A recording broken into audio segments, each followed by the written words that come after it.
Hello po, this is Naim Sayuhay, ang inyong ka-learner. Welcome po kayo sa aking channel. Welcome rin po kayo sa aking Preach from Home program. Narito na po tayo sa final chapter ng ating pong ginagawang serye ng pag-aaral dito po sa sulat ni Santiago. At ang video ito sa chapter 5 ay bibigyan po natin ng title na Patience in the Face of Suffering. Ang video po ay mapasimula after a short intro.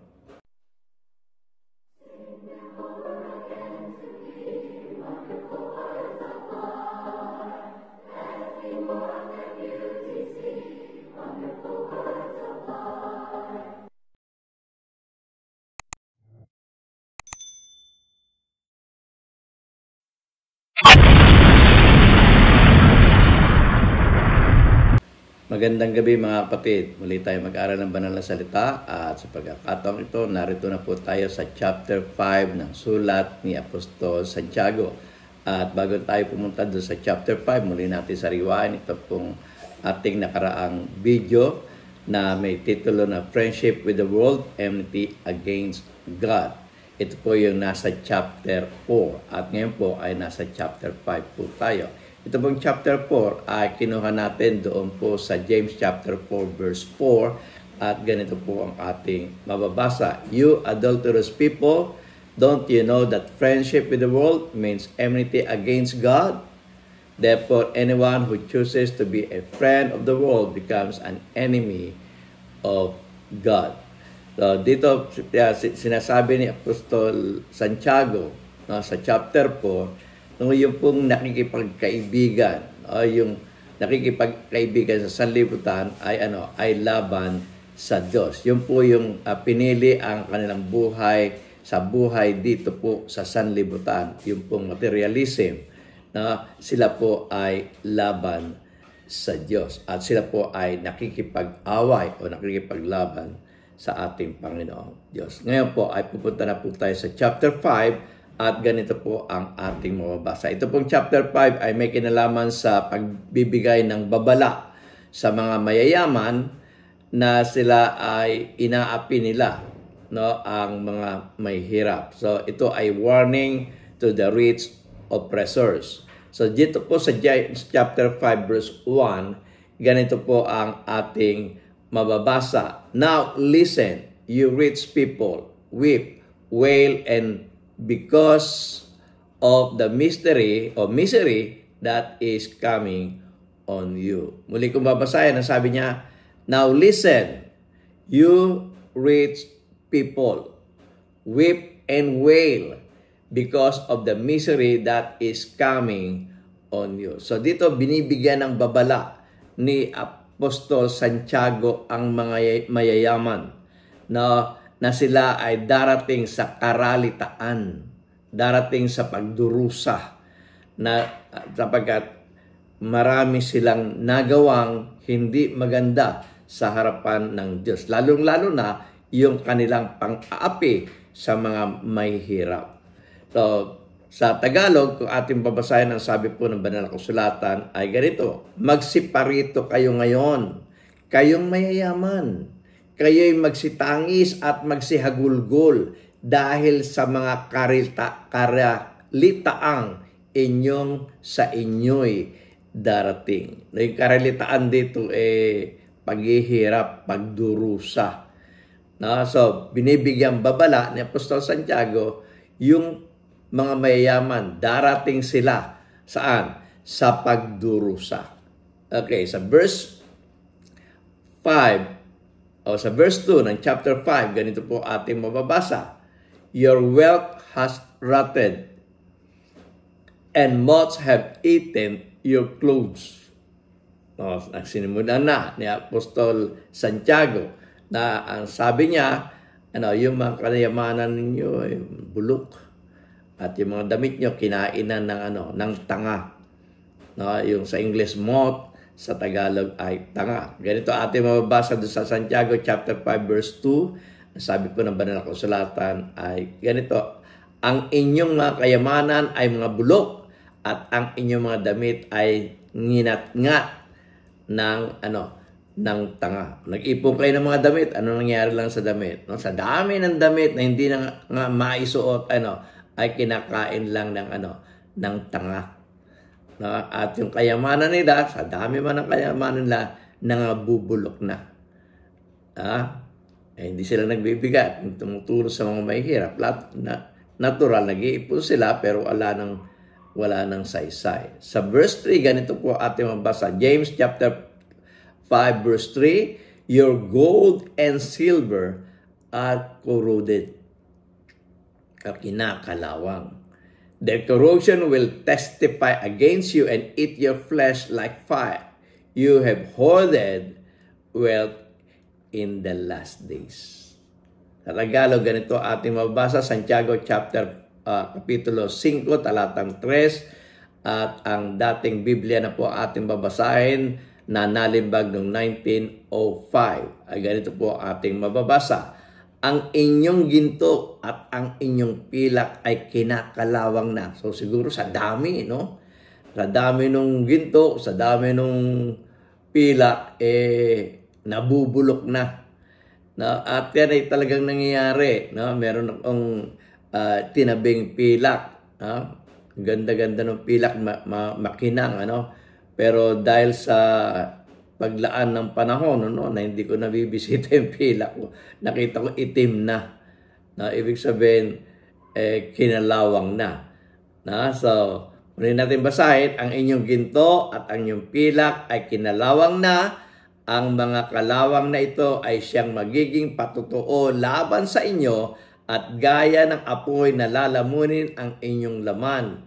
Kayo'y nagtipon ng inyong mga kayamanan sa mga huling araw. Anong saysay ng inyong pagtitipon? Huling araw na. Para saan? Para saan yung inyong pagtitipon? At hindi masama ang magtipon. Hindi masama ang mag-impok. Pero kung wala naman itong magiging kabuluhan na, sayang. So, lalagawin lang natin po yung ating mga binasa mula chapter 5 verse 1 hanggang verse 3. Ganito po yung ating pong matutunghayan. Dito po, makikita niyo po ito dito sa inyong script. You have hoarded wealth in the last days. Nag-ipon kayo ng kayamanan sa huling araw. Ano nangyari? Your wealth has rotted, moths eaten your clothes, your gold and silver are corroded. The corrosion will testify against you and eat your flesh like fire. So, yan yung mangyayari sa inyo. Kaya nga, nag-ipon kayo ng kayamanan, pero babaksak kayo sa karalitaan. Babaksak kayo sa paghihirap at pagdurusa. Kayong mayayaman. Hindi nangangahulugan against si Santiago sa pagiging mayaman ng mga tao. Hindi against maging ang ating Panginoong Kristo, hindi against na magpayaman tayo sa mundo. Kaya lang ang problema, yung pagpapayaman natin sa mundo ay pagkalimot naman natin na tayo mag-impok na kayamanan sa sangkalangitan. So yun yung nagiging problema kung bakit binibigyan ng warning ni Apostol Santiago itong mga mayayaman na member ng kanilang church. Yung mga church leader naman, porket mayaman, binibigyan ng magandang halaga yung mayayaman sa kanila. So, ang ating Panginoong Kristo rin ay nagbigay ng warning tungkol dun sa pagpapayaman. Na nakakalimutan naman na magpayaman sa sangkalangitan. Ang sabi niya sa Matthew chapter 6 verse 19 to 21 ay ganito. Sabi ng ating Panginoong Jesus, huwag kayong magtipon para sa inyong sarili ng kayamanan dito sa lupa na kung saan maraming tanga at kalawang ang naninira. Diba? Anong gamit ng tanga? Sisirain nyo yung mga kasangkapan. Anong gamit ng kalawang? Kakalawangin ang inyong mga kayamanan. Okay? So, muli natin basahin, huwag kayo magtipon para sa inyong sarili na kayamanan dito sa lupa na kung saan maraming tanga at kalawang ang naninira. Nanakawin din ng mga ito ang mga ito ng mga magnanakaw. Natural. Alam naman na may pera ka. No? So, ikaw yung prospect nila na para pag nakawan. Dahil ikaw yung may pera eh. Mawawala rin. No? Masasayang lang yung inyong pag-iimpok. Pero sabi niya sa 20, sa halip mag-ipon kayo ng kayamanan sa langit dahil doon ay walang tanga at walang kalawang na nasisira at wala ring mga magnanakaw. Ito ay sapagkat kung saan naroon ang iyong kayamanan ay naroon din naman ang inyong puso. So ito yung problema, no? Ang puso natin kung saan tayo. Kung ang kayamanan mo ay dito sa lupa, no? Ang puso mo ay mahilig sa materialism, yun laging nasa puso mo. Pero kung ikaw ay ang buhay mo ay spiritual, no? Ang puso mo ay naandun sa spiritual. Okay? So tuloy natin ang pagbasa sa James chapter 5 verse 4. Ang sabi, look, the wages you failed to pay the workers who mowed your fields are crying out against you. Ito yung kaya pala sinasabi ni Santiago na binibigyan sila ng warning. No, ipon kayo ng ipon ng kayamanan, pero bakit nakakaipon kayo ng kayamanan? Hindi pala kayo nagpapasweldo dun sa mga mahihirap na nagtrabaho para sa inyo. No? So, parang ill-gotten wealth. No? Yumayaman kayo sa pang-aapi ninyo sa inyong kapwa. No, ninanakawan nyo ang inyong kapwa na mahihirap na naglingkod sa inyo na dapat ay sweldohan ninyo. So hindi lang po nangyayari yan sa panahonan nila. Maging sa panahon natin ay nangyayari yan na na merong mga manggagawa na hindi nasasweldohan o merong sweldo na ipinasasweldo ay hindi sapat para sa kanilang ipinagtrabaho. So, magkano lang ang minimum wage ngayon, So, trabaho ka ng trabaho pero hindi sumasapat, dapat kulang ang inasusweldo sa iyo. At dito sa panahon nila ng mga apostol, kagaya ng sulat ni Apostol Santiago, ay pinakikita niya na yung mga mahihirap o mayayaman na mapang-api sa mga mahihirap, pinagtatrabaho nila yung mga hirap na hindi nila na sinasweldohan. At dito ang sabi nga ay umiiyak na laban sa inyo itong may hirap na inyong inapi. Muli kong basahin James chapter 5 verse 4. Look, the wages you failed to pay the workers who mowed your fields are crying out against you. The cry of the harvesters have reached the ears of the Lord Almighty. Ay kanilang daing, kanilang panalangin ay umabot na sa sa tenga ng makapangyarihang Panginoon. Pangyarihang Diyos. Kung tatandaan nyo, ang Israel nung sila ay masyado ng inaapi sa bayan ng Egypt, dumaing sila sa Diyos at sila ay pinakinggan. At yun rin ang sinasabi ni James dito. Yung mga inaapi ninyo ay dumulog na sa Diyos at sila ay pinakinggan.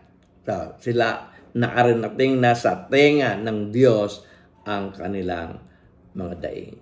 Sa Tagalog, ganito ating mabasa. Narito ang kaupahan ng mga manggagawa na nagsiani sa inyong mga bukid na iniiring ninyo sa pamagitan ng daya ay humihibik at ang mga hibik ng mga nagsisiani ay nagsipasok sa mga panakinig ng Panginoon ng mga hukbo. James chapter 5 verse 5, ganito ating mabasa. You have lived on earth in luxury and self-indulgence. Yan nga, layaw kayo dito sa sanlibutan Ulitin natin, you have lived on earth in luxury and indulgence or self-indulgence. You have fattened yourselves in the day of slaughter. Sa Tagalog, ganito ating mabasa, kayo'y nangabuhay ng tamasa sa ibabaw ng lupa at nagagalak. Inyong pinataba ang inyong puso sa araw ng ng patayan. So wala nang inisip ang mga mayayamang ito kundi yung mga kalayawan, no, materialism. Wala nang puwang sa kanila yung spiritual para sabi ni Santiago, para kayong pinatabang hayop lang no? Kaya pinatataba para patayin at pakinabangan. Yun dun lang ikinumpir ni Santiago, itong mayayaman na nagpakayaman ng gusto na inaapi yung mga mahihirap. Okay, James chapter 5 verse 6, ganito ating basa, you condemn and murder the innocent one, no?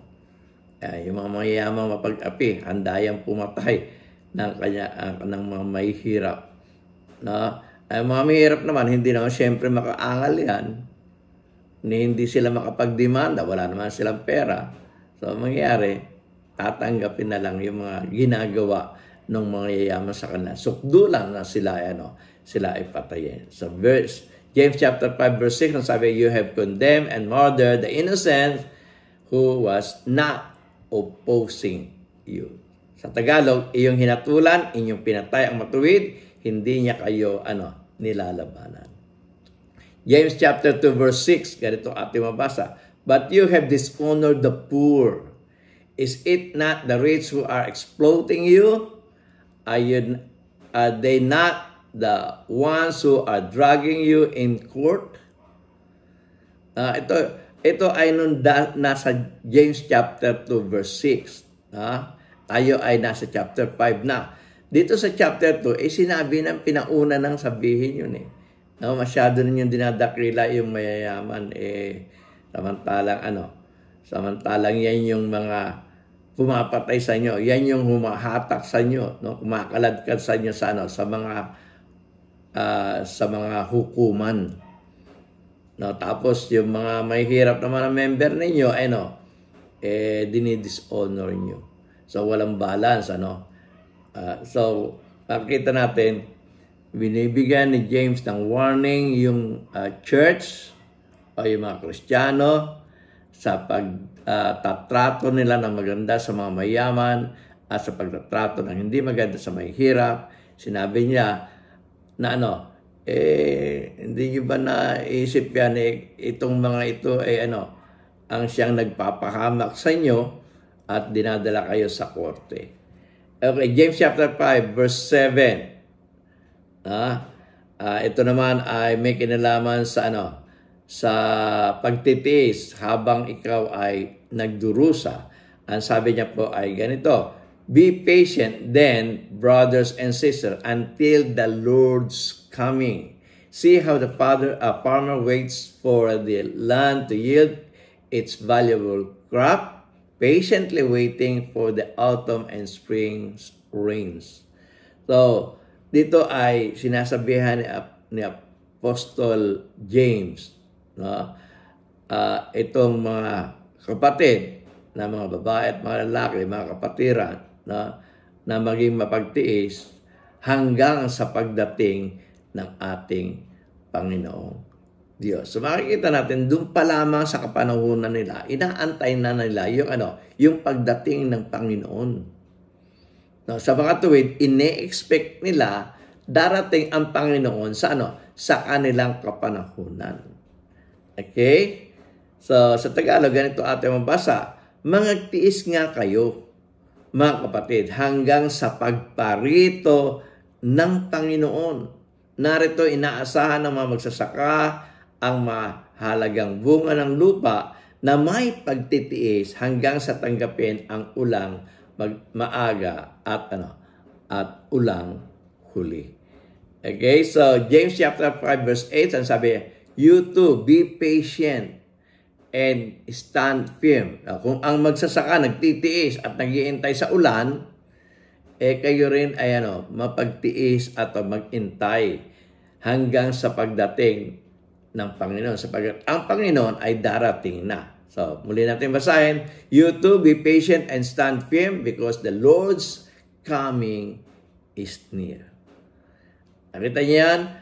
Dito sinasabi ni James, ipinangangako niya sa kanyang mga sinusulatan na na magtiis sapagkat darating na ang Panginoon. Ang pagdating ng Panginoon ay malapit na. Ganito natin mababasa yan sa Tagalog. James chapter 5 verse 8 o Santiago kapitulo 5 talatang 8. Magtiis din naman kayo. Pagtibayan ninyo ang inyong mga puso sapagkat ang pagparito ng Panginoon ay malapit na. So, inaasahan ni Santiago sa kanyang sulat sa kanyang mga kapatid kay Kristo na sa kanilang kapanahunan ay darating ang ating Panginoong Hesukristo. At yan ay talagang ipinangako naman ng ating Panginoong Hesukristo. Na tulad na mabasa natin sa John chapter 14 verse 28, ganito ating mababasa. Natatandaan nyo, ating Panginoong Hesukristo ay 3 years sa kanyang personal ministry at bago matapos ang 3 years na yan, ay siya ay namatay, inilibing at muling mabuhay. Bago mangyari yun, sinabi niya na sa kanyang mga alagad na siya ay aalis at siya ay muling babalik. Yan yung mababasa natin sa John chapter 14 verse 28. Ganito po ating mabasa. You heard me say, ito yung mga sinasabi ko sa inyo, I am going away and I am coming back to you. If you love me, you will be glad that I am going to the Father, for the Father is greater than I. At sinundan niya yan doon sa James chapter 14 verse 2 to 3, at mas una pa nga itong sinabi niya, my Father's house has many rooms. If that were not so, would I have told you that I am going there to prepare a place for you? And if I go and prepare a place for you, I will come back and take you to be with me, that you also may be where I am. So ito yung pangako ng ating Panginoong Kristo. Aalis ako, pero ako'y muling babalik, at sa aking pagbabalik ay kakaunin ko kayo, at kung saan ako naroon ay duroon kayo. Tingnan natin po dito sa illustration. Makikita natin dyan sa illustration, siya ay, ang ating Panginoong Kristo is going to the Father, at sabi niya nga, magpiprepare ako ng lugar para sa inyo, sa bahay ng aking Ama, maraming tahanan, but I am going back. Babalik ako, at sa aking pagbabalik, babalik muli ako sa Ama, nakasama ko na kayo. So, yan po yung pangako ng ating Panginoon Kristo. Hindi niya sinabi na babalik ako at magtatagal pa dito tayo sa lupa. Hindi. Kundi babalik ako at kakaunin ko kayo. So, James chapter 5 verse 9, ganito ating mabasa. Don't grumble against one another, brothers and sisters, or you will be judged. The judge is standing at the door. So, magiging paghatol, inaasahan ni James na sa kanilang kapanahunan rin mangyayari. Pagdating ng ating Panginoong Kristo sa kanilang kapanahunan mangyayari, at yung paghahatol ay sa kanilang panahon din mangyayari. Sabi niya, the judge is standing at the door. Andyan na. Sa Tagalog, ganito ating mabasa, Santiago kapitulo 5, talatang 9, huwag kayong mag-apusalan o mga gupasalan, mga kapatid, laban sa isa't isa, upang kayo huwag mahatulan. Narito ang hukom ay nakatayo sa harapan ng mga pinto. Darating ang ating Panginoon, at siya ay sa ating kapanahunan, darating din ang ang paghuhukom. Ang hukom ay nakatayo na sa harapan ng pinto. Okay, James chapter 5 verse 10, brothers and sisters, as an example of patience in the face of suffering, take the prophets who spoke in the name of the Lord. Sa Tagalog, kunan ninyong halimbawa ang pagbabata at pagtitiis, mga kapatid, ang mga propeta na nagsipagsalita sa pangalan ng Panginoon. Mga propeta nagsalita sa pangalan ng Panginoon, sila ay nagbata, sila rin ay nagtiis. Okay? At ito ay gawin nating halimbawa para sa atin na ngayon ay nagtitiis ng mga kahirapan sa buhay natin ngayon. Pero huwag kayong mag-alala that the Lord's coming is at hand at ang hukom ay nasa mga pintuan na. So yun yung pangakong ipinangangako ni James dito sa kanyang mga sinusulatan. James chapter 5 verse 11, ganito po ating mabasa. As you know, we count as blessed those who have persevered. You have heard of Job's perseverance and have seen what the Lord finally brought about. The Lord is full of compassion and mercy. Kanina, ang binigay niya example, yung mga pagtitiis sa pagdurusa ng mga propeta na nagsasalita tungkol sa salita ng Panginoon. Ngayon naman ay binigay niyang example si Job.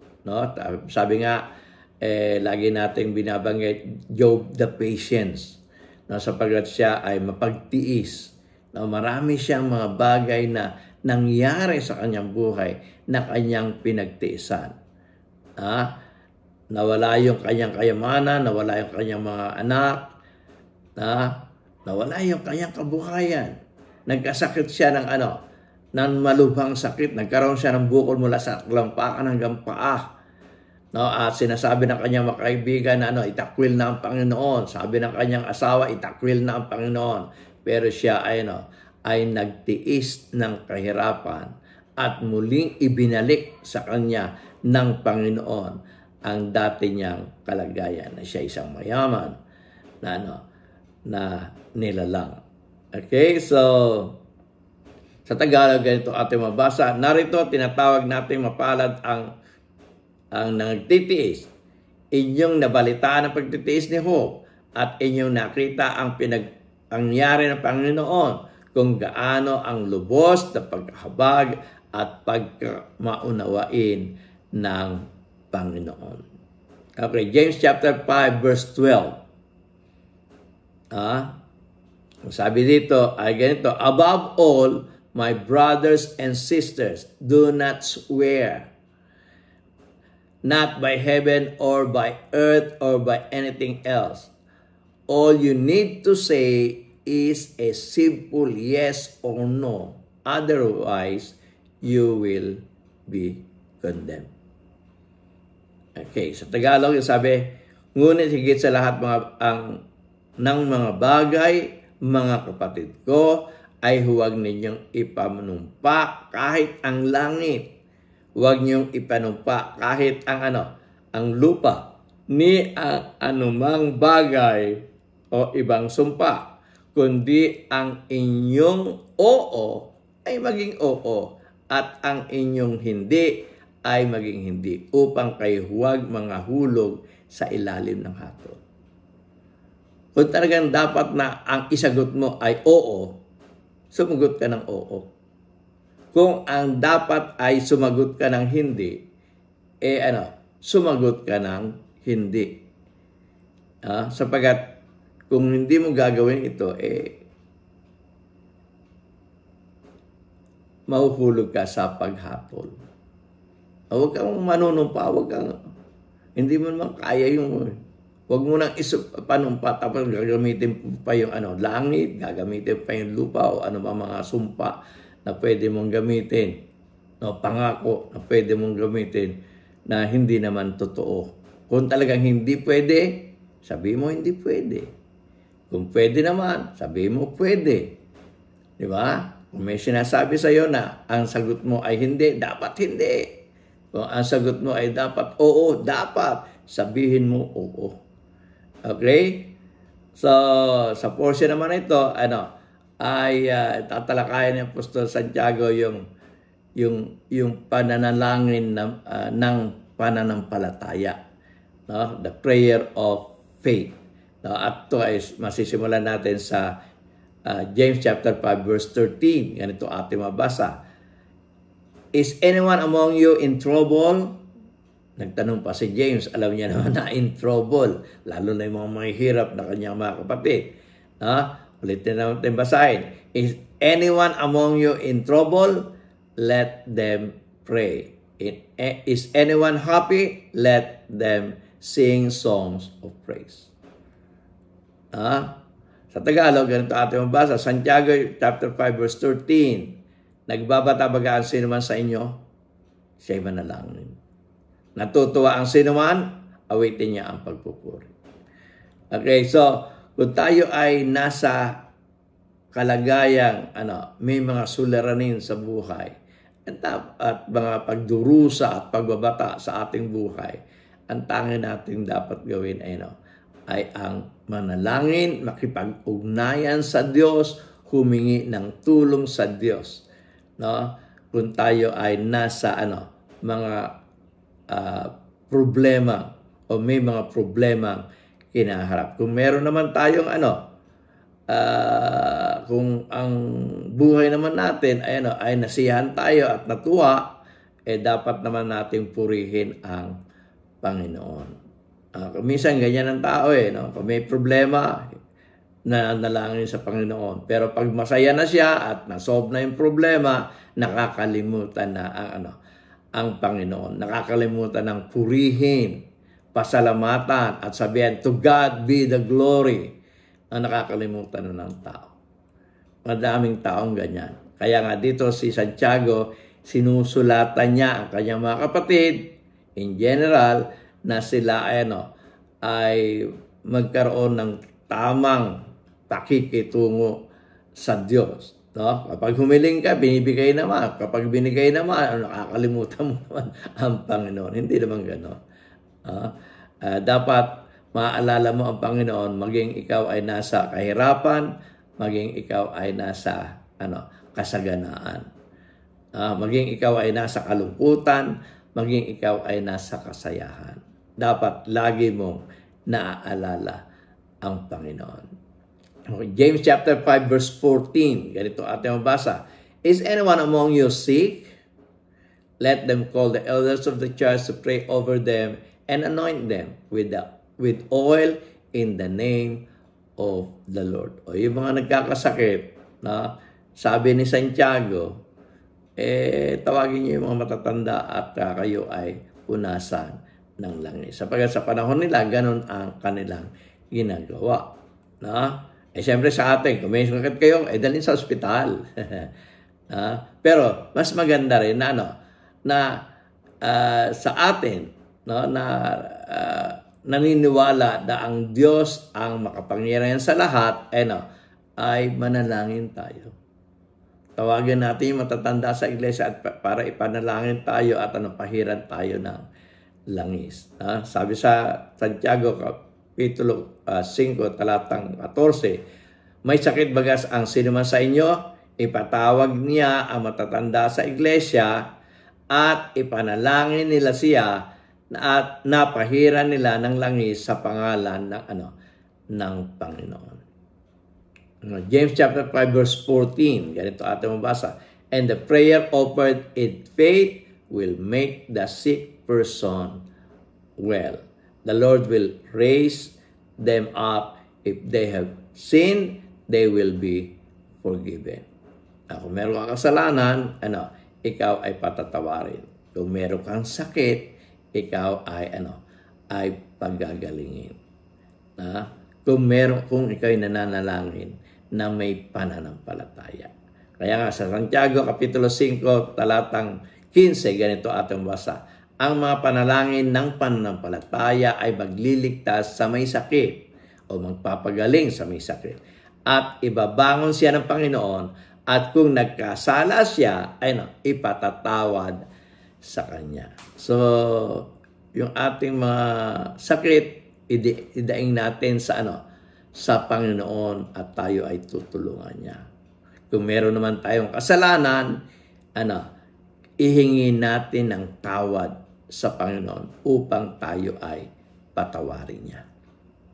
Okay, sa James chapter 5 verse 16, ganito ating mabasa. Therefore, confess your sin to each other and pray for each other so that you may be healed.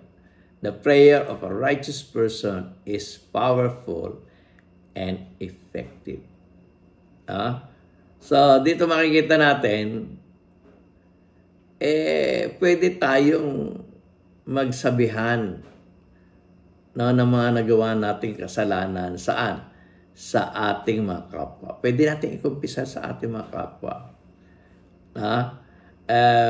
Yung mga aral para atakihin lang yung mga Katoliko, yung sinasabi, huwag kayong mangumpisa sa pare. Of course, hindi naman talaga sa pare, kundi kung ang bawat isa sa atin, pwede tayong magsabihan ng mga suliranin, mga problema, mga naging kasalanan, at tayo ay magsipanalayanginan sa bawat isa. Pwede nating gawin yun. Ayan. Therefore, confess your sins to each other. Sabi niyan. And pray for each other so that you may be healed. The prayer of the righteous person is powerful and effective. Sa Tagalog, ganito ating mabasa. Magpahayagan, magkumpisal kayo sa isa't isa ng inyong mga kasalanan. Ipanalangin ng isa't isa ang iba upang kayo magsigaling. Malaki ang nagagawa ng maningas sa panalangin ng isang taong matuwid. O ikaw, isang taong matuwid, at ikay mananalangin o ipananalangin mo ang iyong kapwa, ito ay diringgin ng Diyos. Okay, so hindi dapat naglilihim ang magkakapatid. Dapat sabihin ko ano yung kasalanan, ihingi ng tawad ang kasalanan, at ang kasalanan ay patatawarin ng Diyos. Kung ikaw ay isang matuwid na tao at ipinalangin mo ang iyong kapatid na nagkaroon ng kasalanan, ay diringgin ng Panginoon. Okay, James chapter 5 verse 17. Ganito ating mabasa. At ito ang example na ibinigay ni Santiago para sa sa ating mga pananalangin. Binigyan niyang example yung panalangin ni Elijah. At binigyan niya din ito, human being ito. Okay, tao ito. Pero nung siya manalangin, pinakinggan siya. So James chapter 5 verse 17, Elijah was a human being even as we are. He prayed earnestly that it would not rain, and it did not rain on the land for 3.5 years. Wow! Ito imposible ito. El Nino ito. 3.5 years na walang ulan. Bakit nangyari? Ipinanalangin ni Elijah na huwag umulan, at siya ay pinakinggan ng Diyos. Okay? So, sabi ni Santiago, kung mananalangin ang isang matuwid na tao, pakinggan siya. Kagaya rin Elijah. O bakit niya pananalangin ito? Para sa kanyang sarili? Hindi. Para sa mga tao. Diba? Pinanalangin niya sa Diyos na huwag umulan, o hindi umulan. For 3.5 years. At pinanalangin niya rin yun na umulan at umulan naman. Pero bago natin puntahan yun, basahin muna natin sa Tagalog. Santiago Kapitulo 5, talatang 17, ganito ating mabasa. Si Elias ay isang taong may pagkataong gaya rin naman natin. At siya nanalangin ng buong ningas upang huwag umulan, at hindi umulan sa loob ng 3 taon at 6 na buwan. Ang sumunod, nanalangin uli siya. James chapter 5 verse 18. Again, he prayed, and the heavens gave rain, and the earth produced its crop. Nanalangin siya na huwag umulan, hindi umulan. Ngayon, nanalangin siya na umulan nga. At ang lupa ay umusbong ang mga pananim at nagbunga. Ay Santiago Kapitulo 5, talatang 18, ganito ating mabasa. At muli siyang nanalangin, at ang langit ay nagbigay ng ulan, at ang lupa ay namunga ng kanyang bunga. James chapter 5 verse 19. Brothers and sisters, my brothers and sisters, if one of you should wander from the truth and someone should bring the person back. Sabi niya, remember this, whoever turns a sinner from the error of their way will save them from the death and cover over a multitude of sin. Sa Tagalog, sabi, mga kapatid ko, kung ang sino man sa inyo ay nalilihis sa katotohanan at siya ay pabaliking loob ng sino man, ang sabi niya nga, remember this, whoever turns a sinner from the error of their way will save them from the death and cover over a multitude of sins. Sa Tagalog, ay alamin nito na ang pagbabalik loob ng isang makasalanan mula sa kamalian ng lakad niya ay maliligtas ng isang kaluluwa sa kamatayan at magtatakrip ng karamihan ng mga pagkakasala. So makikita natin dito, sinusulat ni Apostol Santiago, yung pagiging concern natin sa isa't isa. Okay, maghayagan tayo ng mga kasalanan sa isa't isa, magpagpatawaran tayo ng kasalanan sa isa't isa, ipanalangin natin ang isa't isa. Ngayon, ang sabi ni Santiago, kung merong mga naulilihis ng landas na mga kapatid, ayusin natin, pilitin natin na sila ay makapagbalik loob sa Panginoon upang maligtas natin sila ang kanilang kaluluwa sa kamatayan at mapagtakpan yung karamihan ng kanilang mga kasalanan. Ibig sabihin mapagtakpan, mapunuan yung kanilang mga kasalanan. At hindi lamang si Santiago na sabi niya, si Apostol Pablo nang sumulat siya sa mga taga-Galacia, yan rin ang kanyang sinabi. Ang sabi niya sa Galatians chapter 6 verse 1 ay ganito, brothers and sisters, if someone is caught in sin, someone is caught in sin. Sabi niya, you who live by the Spirit should restore that person gently, but watch yourself or you also may be tempted. So makikita natin, yung mga nagkasalang kapatid, pabalikin. Sino magpapabalik? Yung namubuhay sa Espiritu.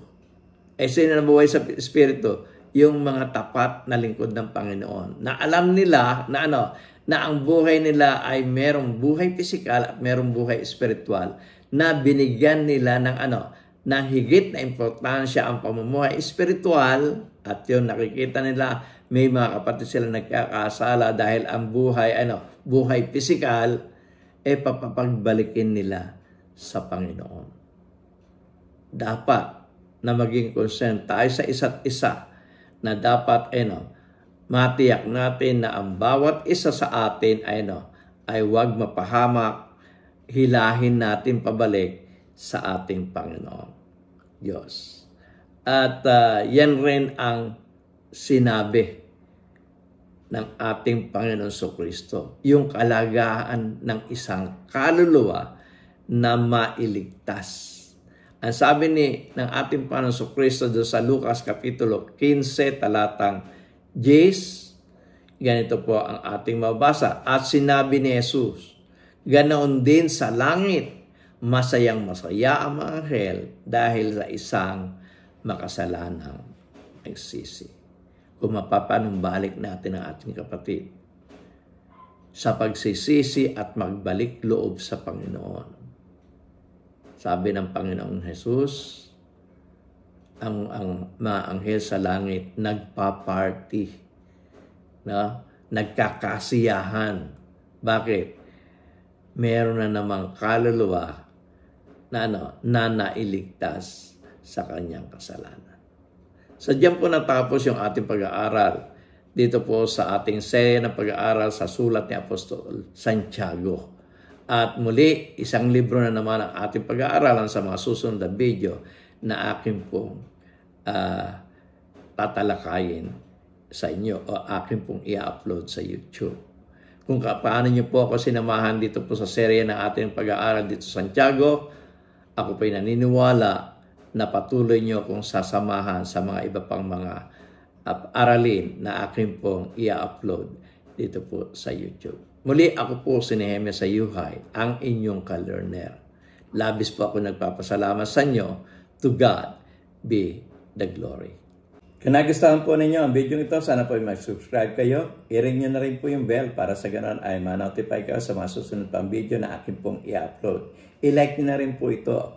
At kung gusto nyo pong makabahagi sa pangaral ng Ebanghelyo na ipinag-utos ng atin Panginoon Kristo na ipangaral ng Ebanghelyo sa lahat ng kinapan, i-share nyo po ito sa inyong mga kaibigan. At kung meron po kayong comment, sana po ay mag-comment kayo. Huwag nyo pong kalilimutan ang mga video ito sa inyong harapan. At kung gusto nyo pong mag-subscribe, pindutin nyo rin po itong bilog sa aking pong likuran. Muli, ako po si Nehemia Sayuhay, ang inyong ka-learner. Labis po ako nagpapasalamat sa inyo. To God be the glory.